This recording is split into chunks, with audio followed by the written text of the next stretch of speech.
exercise of inviting you to choose our last novel, as I think I explained in the very first class of this term, is an exercise in thinking together about what defines a period of literature.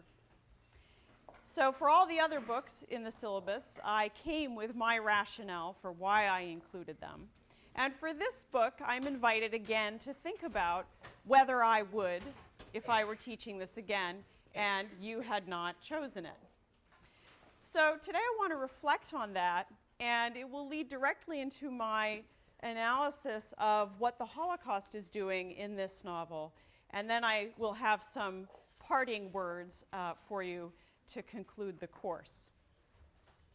When I think about books to include, I have four categories that I think about. One is books that are somehow representative. So the books in this course that fit that bill, you might think of the ones that feature the identity plot. As I argued in that lecture at mid-semester, the identity plot is a reigning narrative structure in this period, and some of the books in our syllabus, culminating in The Human Stain, and I think this book too could be included in that group, all are representative of different versions of that narrative structure. So representative, innovative.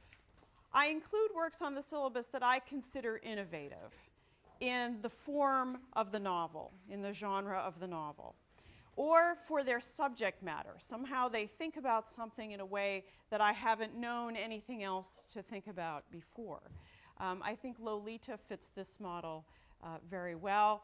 And in its own way, The Bluest Eye at that time, in the 1970s, took up a subject that had also been neglected and was innovative in its subject matter.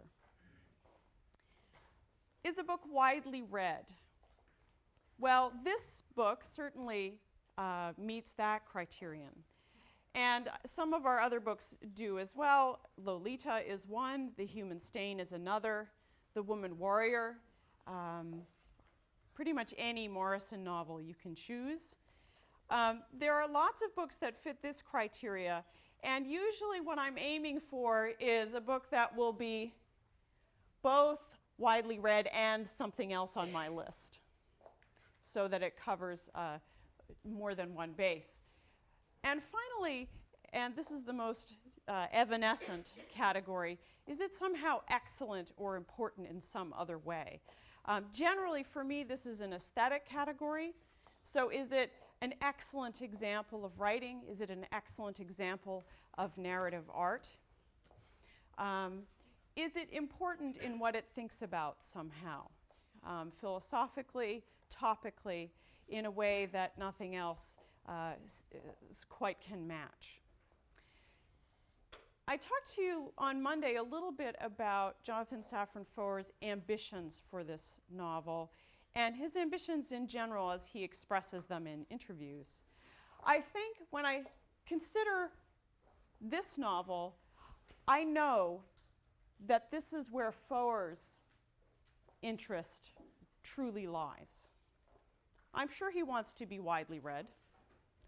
I'm sure he wants to be innovative, and that's probably connected with the excellence or importance that he's aiming at.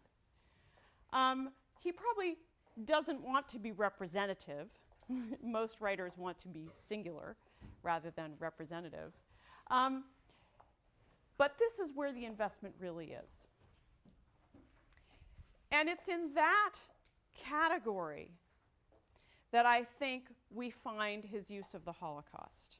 It's in the effort to be important, to be writing about something important in this novel, that the Holocaust comes to have such a place in it, or that he chooses a story that has the Holocaust at its center. Now, I myself am reserving judgment on the excellence or importance of this novel.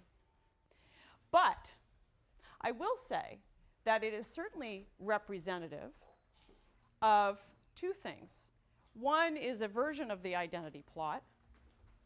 It is a novel of a young person, two young people, coming to seek out their past and somehow gain from that search some sense of themselves. So it is a version of the identity plot. It is also representative of late modernist formal characteristics. So this is clever in the way that John Barth is clever with language. It is funny in the way that Pynchon and Barth are, just drawing from our syllabus. It makes some of the kinds of moves that the woman warrior makes. So it is representative in that way. I do not think it innovates formally. There's nothing I see here formally that I have not seen elsewhere and before. So for me, it doesn't quite meet that criteria. But representative and widely read, certainly. Now, there is a way in which I think it could be understood as innovative. And my sort of kernel for thinking about this is on 185. This is in that harrowing scene where the woman they think of as Augustine has told them the story of the murder of the Jews of Trachenbrod, and then afterwards the grandfather confesses to his complicit conduct with that murder. And Alex, as he's translating for Jonathan his grandfather's words, he says in the middle of 185, "You cannot know how it felt to have to hear these things and then repeat them. Because when I repeated them, I felt like I was making them new again." That phrase, making them new again, is loaded for any ambitious writer coming after modernism. Make it new was the dictum that Ezra Pound held out as defining literature that could matter, formally, aesthetically, innovatively. So to make it new in writing is very closely allied with the project of modernism, a formal project. To use that phrase in this emotionally loaded moment suggests two things. One is it draws on a whole history of discourse about genocide, and particularly about the Holocaust, that could be encompassed under the banner of trauma theory. Now, some of you may have encountered trauma theory. It's a sort of mix of psychoanalysis and literary criticism that has been powerful in the past couple of decades. Its power is waning, I think, although there's a new interest in sociology in trauma now. In the former literary critical version of it, trauma theorists argued that to tell the story again, to tell the story of a trauma again, was to re-experience it. This was a way of understanding representation as human experience, as actual experience, unmediated. And the special thing about trauma was that it was the only kind of experience, this is what most trauma theorists argued, that it was really the only kind of experience that had this quality to it, this peculiar quality to it, that it remained real in the sense of remaining experience and not becoming language somehow. This was a way of imagining language also, conversely, as being experience. And for some trauma theorists, this analysis of language spread out to other kinds of language so that any language could be understood as, in some sense, traumatic. And this is a far reach of it. Much of this work, I have to say, was done at Yale by two scholars, Kathy Carruth and Shoshana Fellman.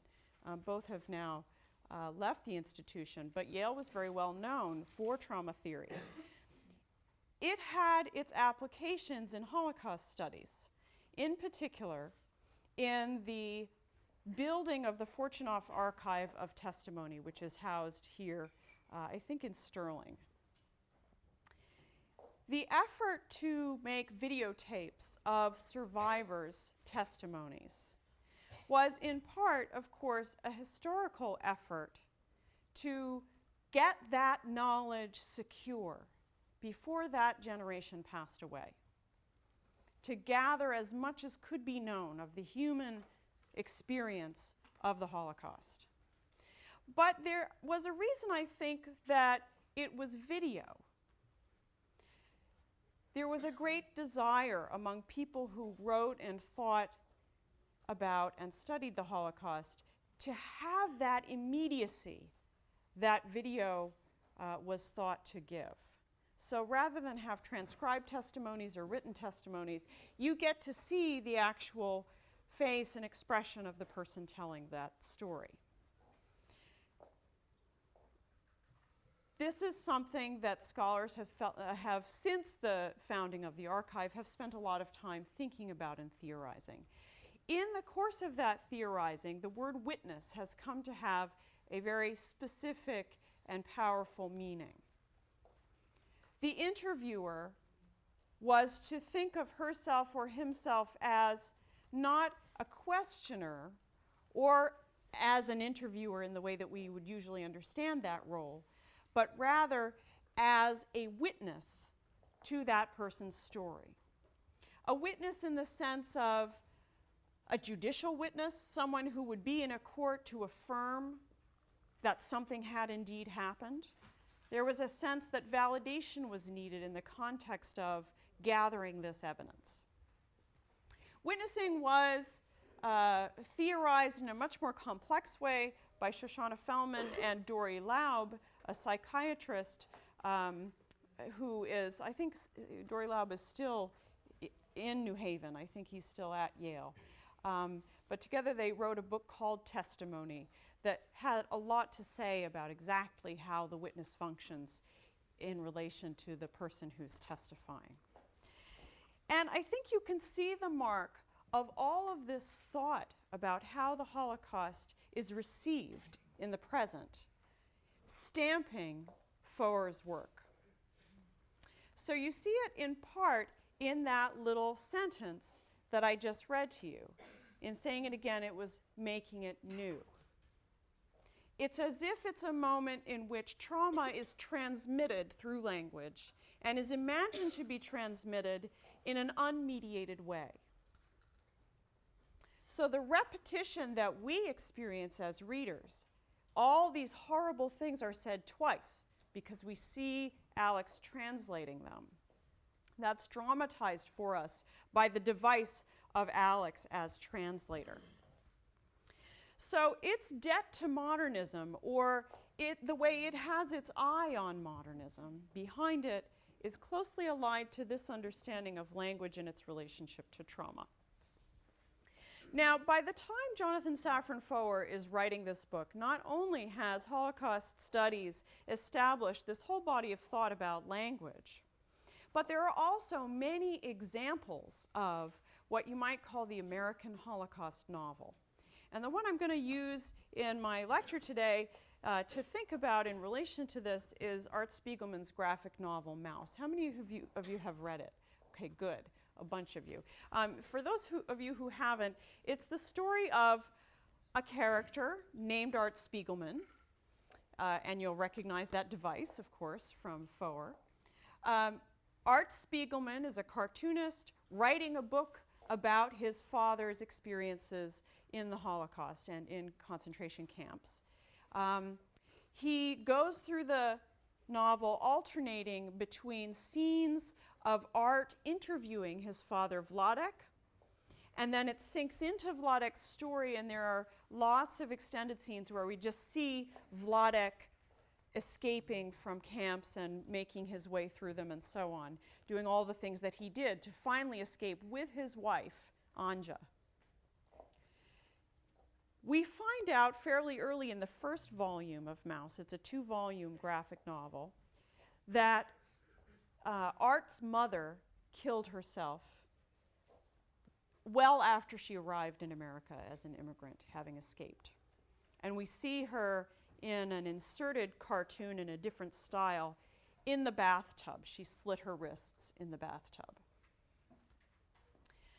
What's striking about that graphic novel? It's extremely smart in its meditation on the relationship between a son and his father and the relationship between growing up in America and surviving the Holocaust. But what's really striking is its meditation on the problem of art's insignificance.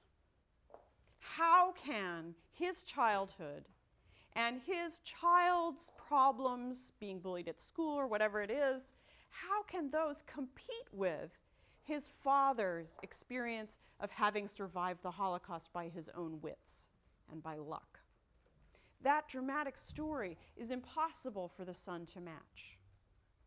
And so there are certain ways, I have argued in print, certain ways that art appropriates his father's story and imagines himself as a survivor. So it's a way of transmitting the trauma of the Holocaust from one generation to another. And there are lots of graphic devices and linguistic tricks that, that Spiegelman uses to affect this. And I won't go into that detail now, but it's something that I've argued at length. What makes Everything is Illuminated different, and I would argue innovative, is that it, for me, represents the third generation effort to recover the Holocaust. So by the time Foer is writing, these stories have been told, not only by Spiegelman. His books came out in 1987 and 1991, or 86 and 91, the 2 volumes of Maus. So well before Foer wrote this, when Foer was just a child. That was not the only book on the experience of the Holocaust. Those would include Cynthia Ozick's The Shawl, a very famous example. A little later, a European writer, German writer living in England, W.G. Sebald, wrote Austerlitz, had a very similar structure of a child of the Kindertransport, someone who had been taken from Prague to England, along with all the other children, Jewish children of his neighborhood, to save them. He discovers this is his own past, and he tries to go back and find the traces of his parents in the concentration camps. And finally, he finds a snippet of film from one of the concentration camps where his mother was. His mother was a singer. And he slows it down further and further and further just to try to glimpse her face. This is a story of the hunt for the beloved parent and for the ground of a child's identity. This story has been told many times by the time Foer is writing this novel.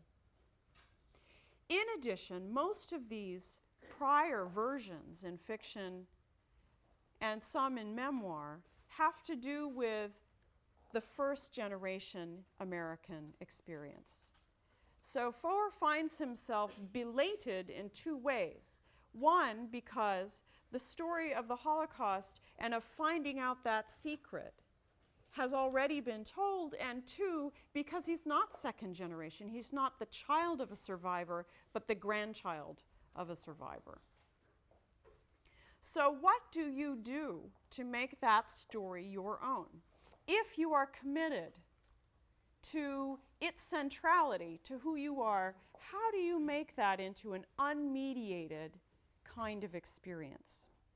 One way that that's done, both in second generation stories and I think in this third generation story, is by playing off of and excavating the Jewish cultural veneration for memory. So in Jewish tradition, memory of parents, of the dead, of past events is at the heart of religious practice, but also of secular versions of religious practice. This novel is full of those secular versions of religious practice, and it explicitly talks about children's relation to the memory of their parents. This is on 268.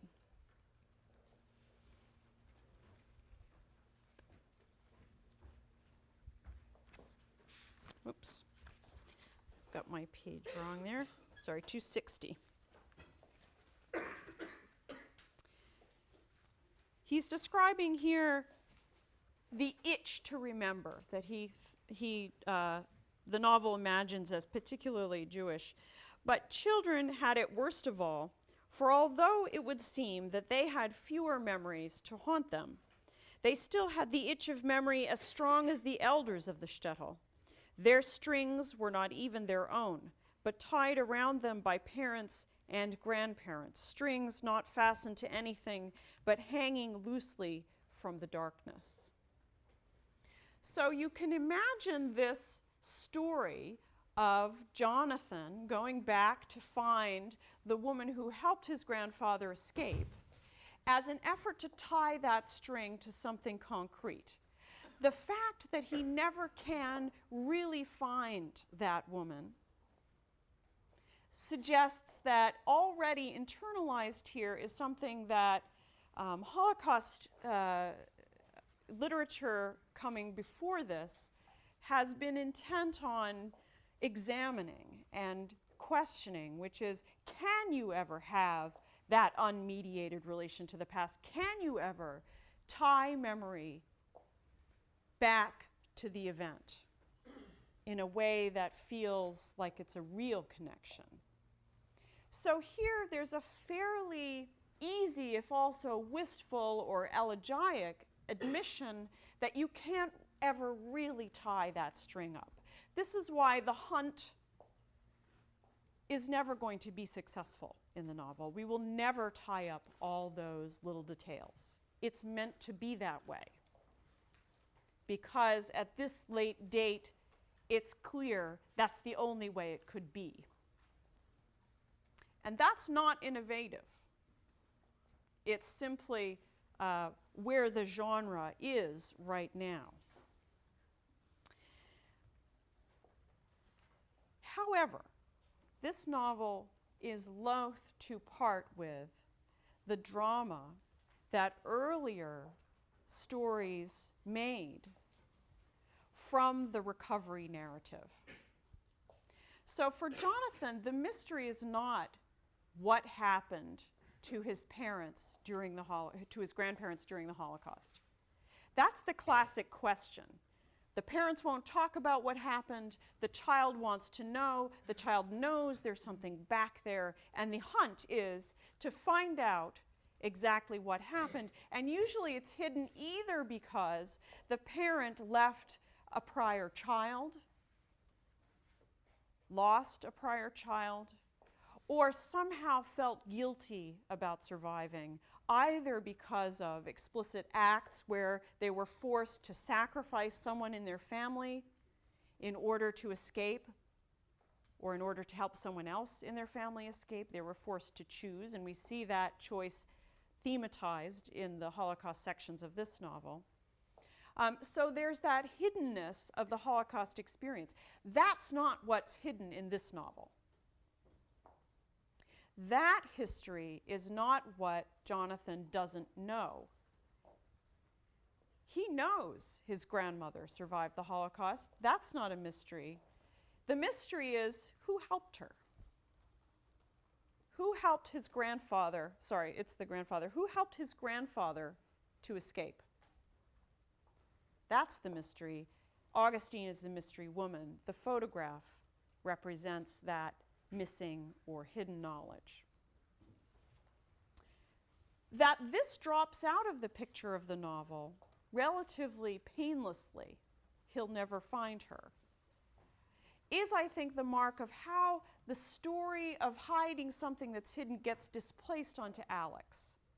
So what I see here is the transfer of the story of the hidden past from the hidden past of the victim's side of the Holocaust to the hidden past of the perpetrator's side. This is a displacement of that narrative onto the perpetrators. So now it's Alex who is looking to find the secret buried in the dysfunctionality of his family. Now it's Alex who finds, in speaking to his grandfather, some explanation for why his father is such a tyrant. And the same logic of memory and genealogy that you see in the way Jewish families are talked about in their relation to memory and history between generations, that is reproduced as the father says, you are responsible for your son. The father is responsible for the son. Somehow the father is reflected in the son. So the choice that Alex's grandfather made to point out his friend Herschel as a Jew and to thus give him up to the murderous Nazis, this is somehow played out in the dysfunctionality of the family in the present, in the terrible rages and drunkenness of the father. It's interesting to me that this novel is about making the relationship between grandchildren and grandparents as immediate as possible. And so I think it's really interesting that we have Alex disowning his father. You are not my father, he says at the end of the novel, as he throws his father out of the house, essentially. It's a way of getting the second generation out of the way and hopping into that space. So you can see it in the second and third generation structure. You swipe the parents out of the way and you hop into their place as immediately descended from the people who experience these events. A problem for Americans writing about the Holocaust is that even if you emigrated here as a survivor, this is not the land of those events. And so I think this gives us some insight into the use of the European setting. Europe is where the important history happened. That's why a novel trying to be important in these terms has to be set there. So if you set out looking for an important subject matter, you need that historical grounding, and it's not in America, it's in Europe. On 117, you can see very clearly how the story of Augustine and Alex picks up the trope of witnessing, and it's of course accomplished through Alex's butchered English. This is on 117 where he holds the photograph out to Augustine, and he says, "Have you ever witnessed anyone in this photograph?" She examined it for several moments. "No. I do not know why, but I inquired again. Have you ever witnessed anyone in this photograph?" "No," she said again, though this second no did not seem like a parrot, but a different variety of no. "Have you ever witnessed anyone in this photograph?" I inquired, and this time I held it very proximal to her face, like grandfather held it to his face. "No," she said again, and this seemed like a third variety of no. I put the photograph in her hands. "Have you ever witnessed anyone in the photograph?" "No," she said, but in her no, I was certain that I could hear, "Please persevere, inquire me again," so I did. "Have you ever witnessed anyone in the photograph?" She moved her thumbs over the faces as if she were attempting to erase them. "No." "Have you ever witnessed anyone in the photograph?" "No," she said, and she put the photograph on her lap. "Have you ever witnessed anyone in the photograph?" I inquired. "No," she said, still examining it, but only from the angles of her eyes. "Have you ever witnessed anyone in the photograph?" "No," she was humming again with more volume. "Have you ever witnessed anyone in the photograph?" "No," she said. "No." I saw a tear descend to her white dress. It too would dry and leave a mark. "Have you ever witnessed anyone in the photograph?" I inquired, and I felt cruel. I felt like an awful person, but I was certain that I was performing the right thing. "No," she said, "I have not. They all look like strangers. I periled everything. Has anyone in this photograph ever witnessed you?" Another tear descended. "I have been waiting for you for so long." Here, that effort through witness to come to an unmediated connection with the past and with the violence of the Holocaust, it's acted out. It is, as Alex said, performed by that almost liturgical repetition of the question and the answer, and the way that Augustine's body gets closer and closer to the photograph. She touches the faces. She finally merges herself and the photograph by letting her tears fall on it. So the question is, have you ever witnessed for these people? She has not yet, because no one has come to hear her witness. And I'm reminded then of the structure of those survivor testimonies on video, where a witness is required in order for the story to be told. And so Augustine now, she has not witnessed because she did not have a witness. Now she has her witnesses, and she will witness to them. And so Alex comes to be undone by what he finds about himself, what he finds out about his grandfather and his family. In the second generation story, often it is the family of the second generation, the child of the survivor, who is undone by what they find out about their parent. So here again, the structure of the narrative is transferred to the perpetrator's side. And who is lying in the bath with their wrists cut? Not the survivor, but the perpetrator. So you get that image from Mouse transferred into the perpetrator's family. What I find quite remarkable about the formal techniques of this novel is how they finally reflect on that transfer of the narrative from the Holocaust literature to the perpetrator's story. And if we look on 160, we can begin to see how this works. If you'll recall, they are sitting in the silence and darkness together, peeling corn for Augustine.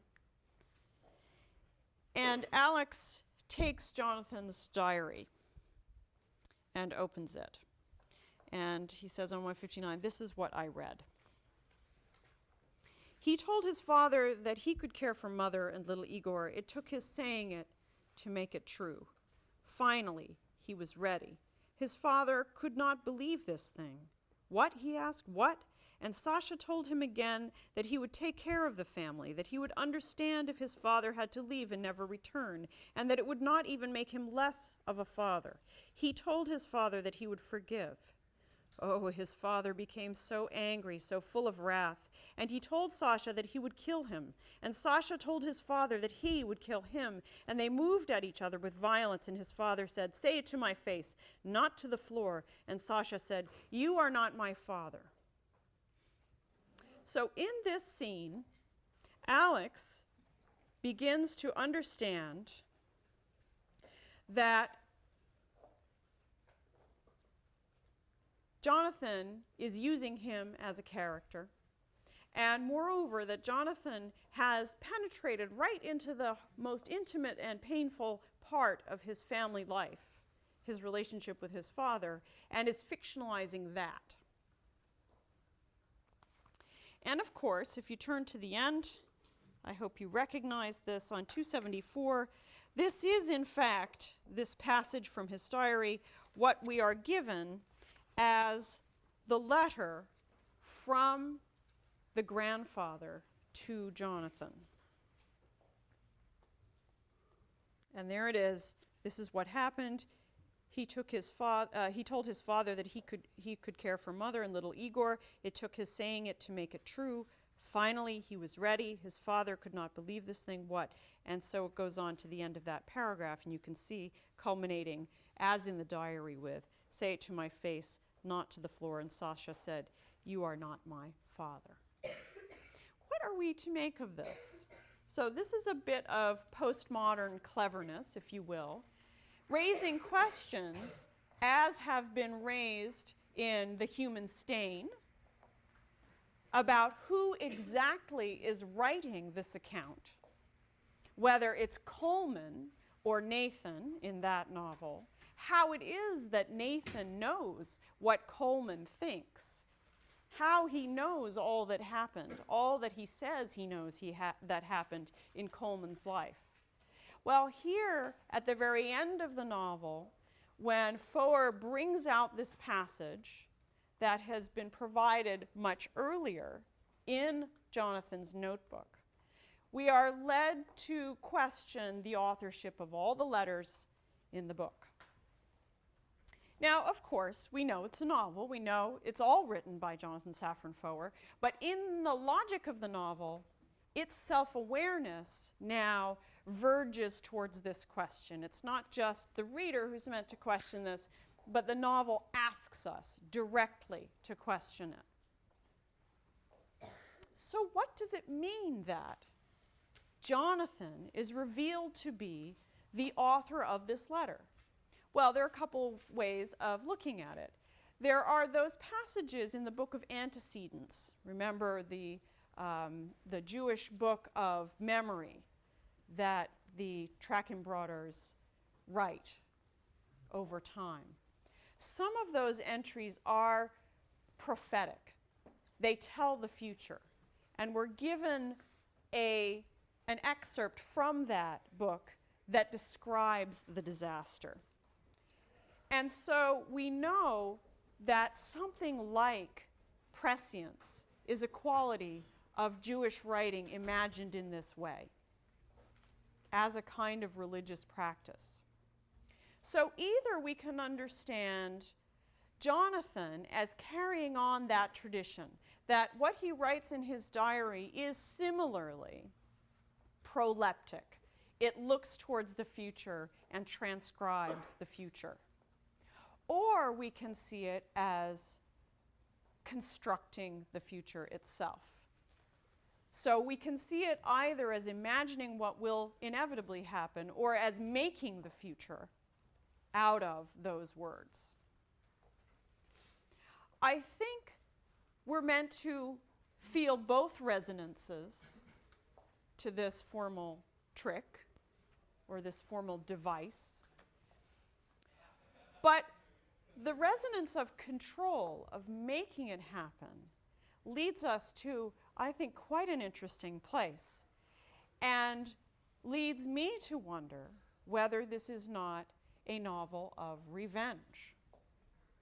To transpose the story of a survivor of the Holocaust who later, much later in their life, finally comes to terms with that terror and commits suicide, to transpose that well-worn story, well-known story, into the perpetrator's life and family is a way of giving back to the complicit the pain of the victims.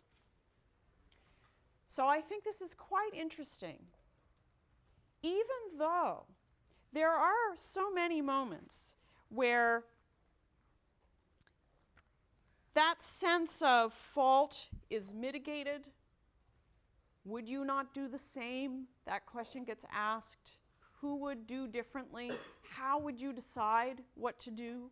We're given examples of Lista's father, who won't spit on the Torah, even though he is not a religious man, and watches as his entire family is killed, and then finally spits so that he can be killed too. We're given all kinds of morally ambiguous, impossible situations. Situations really where moral machinery isn't appropriate or possible to think through. But still, there is that sense that a controlling author has scripted this future for this particular family in the present. So that makes it quite interesting to me. And I just want to look on 262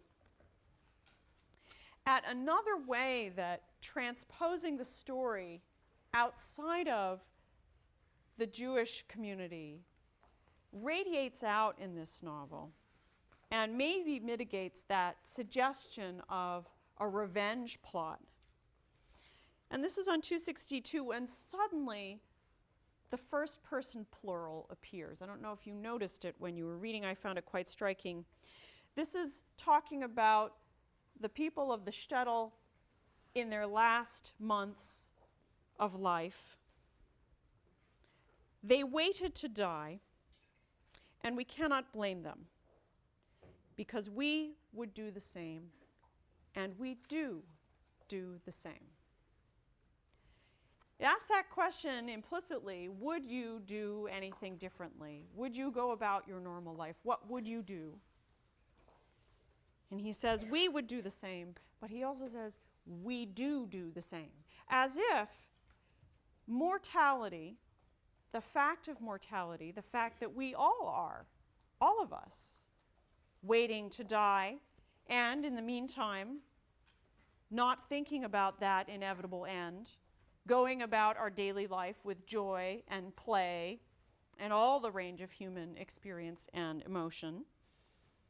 He says that that is analogous to what these people were doing, even though their end looks so different from the one that Jonathan Safran Foer, the character in this novel, expects to have for himself.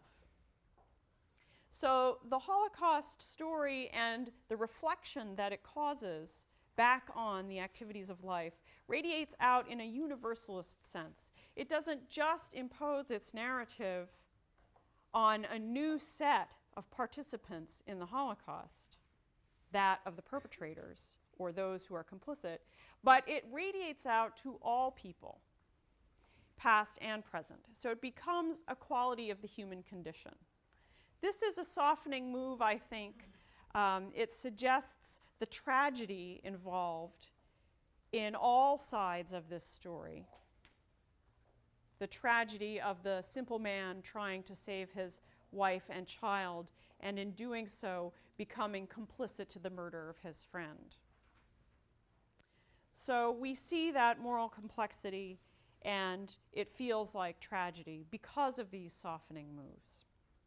Now, I want to stop there and say that it's in this innovation, this change to an established narrative about genocide and its relation to literature and writing, that I find this to be an innovative novel. And if I were teaching a course, which I used to teach regularly on genocide and literature, I would probably be very happy to end with this novel. For that line of analysis of this period, it's very appropriate as an innovative ending.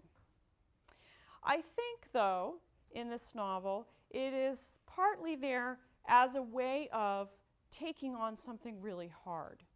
So I talked a little bit on Monday about the quality of this novel as a campus novel, as the product of a young person.